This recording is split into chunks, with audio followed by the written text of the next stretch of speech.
Y como vamos a arrancar, parecen cosas difíciles, pero se las voy a contar fáciles. Pero un poco ya la doctora Adelaide se adelantó y me allanó el camino. Sabemos muchas cosas de FOP por ahora, pero nos falta muchas saber. Ella adelantó mucho. Sabemos realmente qué es lo que pasa con esta enfermedad. El tejido muscular normal es reemplazado por hueso normal, hueso del esqueleto. Hay muchas otras enfermedades donde el músculo aparece con osificaciones o con calcificaciones. Eso es distinto. Hay muchas enfermedades que pueden dar calcio dentro del hueso, dentro del músculo, pero esto es diferente. Esto se forma hueso nuevo, como si fuese de entrada. Es una metamorfosis. Eso cuando uno tiene esa idea en la cabeza. La mutación se encontró en este gen, que es un receptor muy complejo de la célula, que uno está aprendiendo a conocerlo, como decía la doctora, para saber de qué forma poder cambiar este mal modo, digamos, de trabajar que tiene. Y en realidad la idea es desarrollar una droga o un anticuerpo, algo que bloquee la acción de ese gen, pero que no se puede sacar porque es indispensable para la vida también.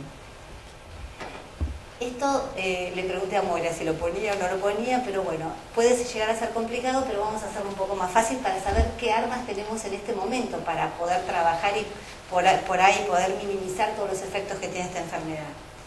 Esta es como la célula madre, la célula que va a dar lugar a cualquier tejido, al músculo, al hueso y demás.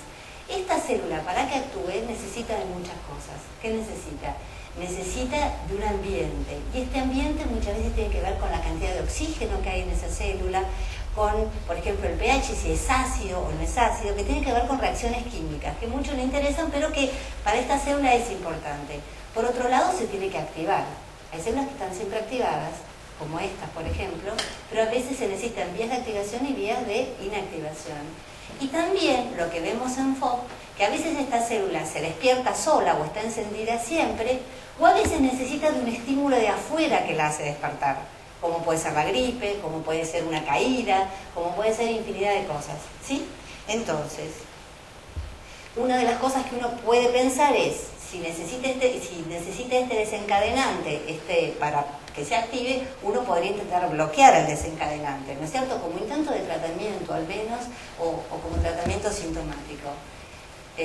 Uno puede alterar el microambiente, también podría ser. O podría ser que bloqueáramos directamente a la célula, encontrar algo que sirviera para eso, o bloquear toda la vía de activación. Y fíjense que son cosas medias raras, que nosotros tampoco entendemos mucho, pero justamente toda la gente que está trabajando en el laboratorio FOP está trabajando en esto, justamente en cómo bloquear este paso de activación. ¿Qué tenemos ahora para hacer? Si pensamos en cómo bloquear esta inflamación, tenemos algunos elementos de los que los estamos usando, que es usar corticoides, usar antiinflamatorios no esteroides, como el ibuprofeno, por ejemplo, usar antileucotrienos, que es el Montelukast, que es uno de los, ¿cómo que se llama? El singular, que muchos de ustedes usan, el metotrexate, que es un inmunosupresor que tiene mucho efecto antiinflamatorio, que en algunos casos se utiliza, y el pamidronato, que también es una forma, digamos, es una medicación que se usa en realidad sobre todo para cuando hay osteoporosis, todo lo contrario, ¿no? Pero tiene efectos que parecen ser beneficiosos para disminuir la inflamación.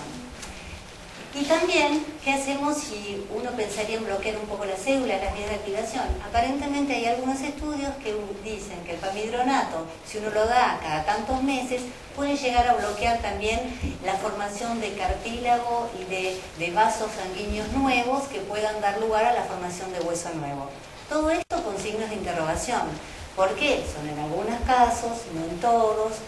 Como dijo la doctora, no hay tantos pacientes como donde se puede probar esto, pero bueno, se está avanzando. Pero con esto contamos hasta ahora. Por eso, la meta fundamental del tratamiento en este momento, sobre todo, es prevenir. Y esto es lo que vamos a hablar, de los cuidados que hay que tener. Nuestra intención es detener que esos procesos de inflamación no avancen y que las recaídas cada vez sean menores. Por eso también el intento de dar todas estas medicaciones. Y por otra cosa, que seguramente será en el futuro, ver si hay alguna forma de hacer retroceder lo que ya es hueso extra, hueso heterotópico. Por ahora no podemos hacerlo, pero posiblemente en un futuro alguna cosa aparezca con respecto a esto. Y de nuevo, todos los elementos que tenemos hasta ahora, prevenir caídas, traumatismos, inyecciones intramusculares. Una simple aguja dentro de un músculo puede ser causante de formación de hueso extra. Las cirugías que son innecesarias, voy a hablar un poquito más de esto. Cómo usar la prednisona, que es la deltisona, a una dosis que es una dosis grande, pero por poco tiempo para las recaídas. Ahora vamos a hablar también de eso. El pamidronato endovenoso. Hubo estudios con talidomida. La talidomida tiene muy mala prensa porque hace muchos años producía en mujeres embarazadas muchas malformaciones en los bebés. Pero también hace que los vasos sanguíneos no crezcan, y cuando cualquier tejido del cuerpo necesita crecer, necesita vasos sanguíneos, el hueso también. Entonces una hipótesis era, si bueno, uno le da algo que no le deje que los vasos sanguíneos crezcan, por ahí no deja de crecer el tejido. Esto se usó en algunos pacientes, pero no dio resultado. Por eso es importante lo que decía Patricia también. En teoría pueden funcionar muchas cosas, pero vamos a ver qué pasa cuando se prueba en la práctica. No siempre es lo mismo en el laboratorio que en nosotros, ¿no? Antiinflamatorios no esteroides, inhibidores, como decíamos, ¿no? Este es el arsenal que contamos hasta ahora. Pero ¿qué hacemos con esto? Hay situaciones especiales. El dolor y la inflamación. Y el dolor no solamente agudo, sino también crónico. Entonces, agudo, ustedes ya saben, lo decía la doctora, de golpe se hincha una parte del cuerpo, cualquiera. A veces sin hinchazón, a veces solo aumento de temperatura, a veces dolor. Y para esos casos uno puede pensar en recaídas que pueden pasar así de la nada, sin que haya sucedido nada. Eso puede suceder. Y hay personas que por ahí tienen más tendencia a que les pase eso y que frente a los golpes no les pase demasiado. Por eso es tan independiente de cada uno. No a todos le pasa lo mismo. Y si no, los golpes, obviamente. Cuando uno sabe que si un chico yo hablo de chicos por ser pediatra, les aclaro, pero los adultos sabrán disculparme. Pero cuando se cae, bueno, antes de que se empiece a inflamar rápidamente hay que hacer algo para bajar al máximo la inflamación. Y el dolor crónico también, porque el hecho de tener hueso donde no corresponde, uno va tendiendo a tener posiciones que no son las adecuadas, y esto produce dolor de los músculos que están tratando, digamos, que están del otro lado, digamos, tratando de mantener la posición. También puede haber hueso que esté presionando sobre algunos nervios, y eso produce dolor crónico, que es bastante difícil de tratar. Entonces, eso hay que tener en cuenta. ¿Qué hacer en esos casos? Y en esos casos, lo primero, cuando uno tiene una recaída, lo primero es dar el corticoide. Es fundamental no demorar. Es importante el primer tiempo, porque una vez que se desencadena esa reacción inflamatoria, chao, la cascada ya está. Digamos, entonces es más difícil frenarla. Entonces, prednisona en las primeras 24 horas, de a 4 o 5 días, y después suspender. Tampoco es bueno frente a episodios de recaída agudo persistir mucho tiempo tomando corticoides. Sabemos que el corticoide para todos es perjudicial a largo plazo, pero en los chicos más. Porque pero la toma, ¿cómo? Por boca. ¿Cómo se hace la toma? Por ejemplo, una pastilla de 40 miligramos todas las mañanas durante 4 o 5 días, punto, y después la suspende. Pero suspenderla de una, sí, no ir menos. No, porque si uno lo toma por cortos periodos, no es necesario bajar de a poco. Bien. Es distinto si uno lo toma durante mucho tiempo, porque el cuerpo, por así decirlo, se acostumbra y es peligroso suspenderlo de golpe. Sí. Pero cuando uno lo toma por medio de una semana o 10 días, puede suspenderlo de golpe. Y recién puse después consultar. Si bien uno tendría que decir, bueno, ¿por qué no consulto primero? No, la consulta puede estar a la mano o puede tardar, y lo importante es hacer algo primero. El pamidronato, que es el aminomux endovenoso, depende de la localización de la recaída. Si es un lugar muy importante, ahora vamos a hablar de eso, y depende de lo que opine el grupo tratante de esa persona. Eso no es que sí o sí siempre hay que hacerlo, depende de muchos otros factores. Nos da tiempo, no mucho, pero nos da tiempo para decidirlo, no es que hay que hacerlo el primer día. Otros antiinflamatorios, el ibuprofeno, por supuesto, y lo que uno puede hacer es, cuando deja de tomar esos 5 días de corticoides, seguir con ibuprofeno. Y miorelajantes. Esto hasta hace poco tiempo no era tan común de prescribirse, de indicarse, pero se está viendo que el poder dar un miorelajante que ayuda, porque ayuda para los músculos que están alrededor de la zona que está inflamada, y que disminuye mucho la respuesta inflamatoria. O sea que eso también ayuda por cortos periodos, no en forma crónica, ¿sí? La urgencia, acá sí, a esto hay que tenerlo bien en cuenta. Hay áreas muy importante, que fue lo que mencionó Patricia, la mandíbula, y la va a mencionar seguramente Gabriela. La mandíbula es una zona fundamental porque cualquier inflamación en el área de la articulación de la mandíbula o por debajo, digamos, de la mandíbula, puede traer consecuencias, digamos, si se osifica, de que uno no pueda abrir bien la boca, de que esto presione sobre la vía respiratoria, que está, digamos, la tráquea y demás. O sea que es importante tomar acciones rápidamente.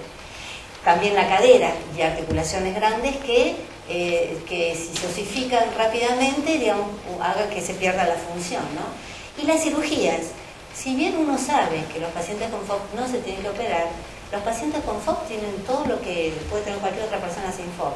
Y si una persona tiene una apendicitis, se tiene que curar, se tiene que operar. O sea que en esos casos hay que operarse, tomando todos los recaudos suficientes, y tratando de ver si por ahí uno puede acompañar alguna medida de antiinflamación para que todo lo que desencadene esa cirugía sea menor. Y por eso en la urgencia, acuérdense esto, lo que decía antes de consultar, tener, por así decirlo, la pastilla del corticoide de la prednisona a mano, encima. ¿Sí? Una pregunta, cuando dijiste de la apendicitis, dijiste tomar los recaudos necesarios. ¿Qué? Los recaudos, bueno, ahora voy a hablar un poquito más de esto, pero los recaudos necesarios tienen que ser qué tipo de anestesia se va a usar, si va a ser una anestesia general, cómo se va a intubar, cómo se pone el tubo, porque no puede haber, es importante no dejar en una posición así extrema de, por ejemplo, de estiramiento del cuello durante mucho tiempo. Hay alternativas para eso, porque en vez de poner el tubo por la boca, se puede poner por la nariz, digamos, hay muchas alternativas. ¿Dónde se van a poner las inyecciones? Usar todo por vía endovenosa y no por vía intramuscular. Hay muchas opciones, Frente a todas estas cosas, ¿qué nos dicen las recomendaciones? Por suerte no estamos solos, por suerte, ni ustedes ni nosotras, ¿no? Como médicas tratantes, porque en realidad todos somos huérfanos en esto, y digamos, nos autorretroalimentamos. Pero por suerte también está el equipo del Dr. Kaplan, que todos los años manda una lista de recomendaciones increíbles y actualizadas. ¿Y qué nos dicen frente a estas situaciones especiales?